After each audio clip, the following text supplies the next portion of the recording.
కనలేదు రాముని సతి కాగలనని ఏనాడు.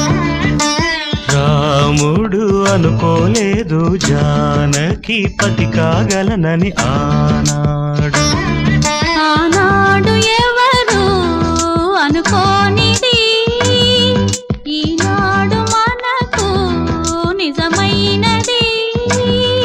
ఆ రామాయణం మన జీవన పారాయణం. రాముడు అనుకోలేదు జానకి పతి కాగలనని ఆనాడు.